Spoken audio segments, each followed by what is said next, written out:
하나님 말씀 보겠습니다. 하나님 말씀은 잠언 19장 12절 말씀입니다.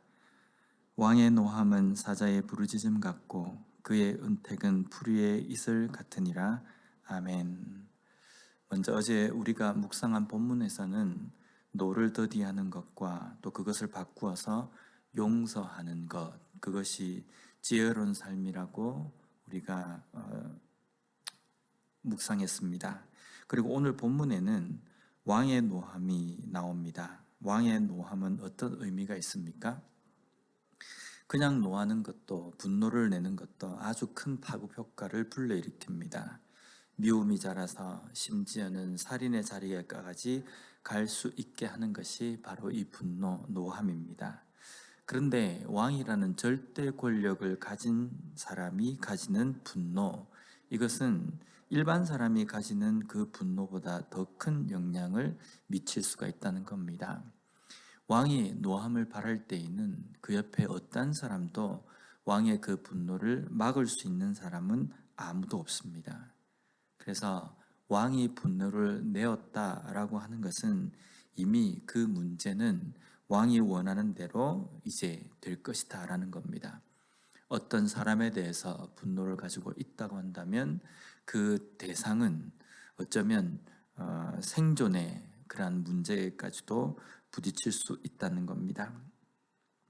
이런 왕의 분노, 노함을 사자의 부르짖음에 비유하고 있습니다.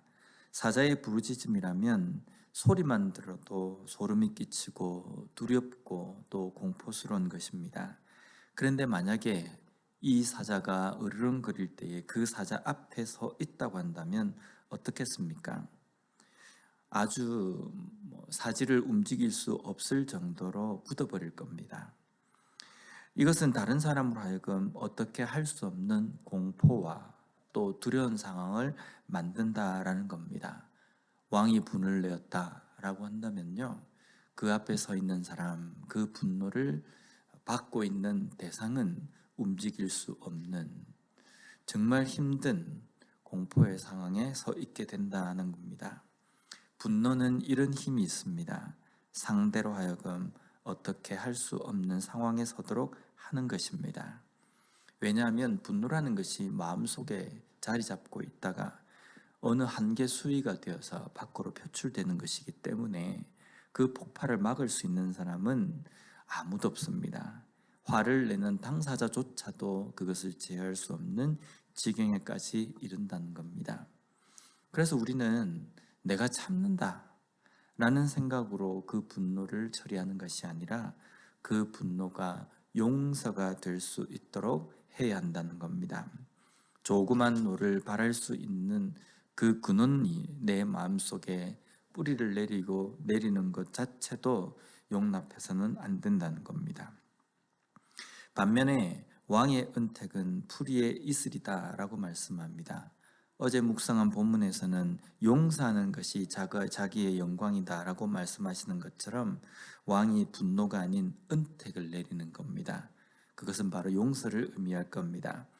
여기에 은택으로 번역된 히브리어 레촌이라는 이 단어는 즐거움, 기쁨, 호의의 뜻입니다. 왕이 은택을 내린다라는 것은요, 분노 대신 은택을 내린다는 것은 용서하는 것을 의미합니다. 백성에게 분노 대신 오히려 그것을 너그럽게 대하는 용서를 내릴 때 백성은 편안한 마음을 가지게 될 것입니다. 왕의 용서는 풀이의 이슬이라고 말씀합니다. 이슬이라는 것은 아주 작은 물방울과 같은 겁니다. 하지만 별 대수롭지 않다고 생각되는 이 물방울이 식물을 자라게 하는 원천이 된다는 겁니다. 비록 폭우처럼 쏟아지는 비가 아니라고 해도 촉촉하게 젖어들어서 이슬은 풀이 잘 자랄 수 있도록 해줍니다. 왕의 은택은 이렇습니다. 분노와 반대되는 의미로 용서의 힘은 이런 것입니다.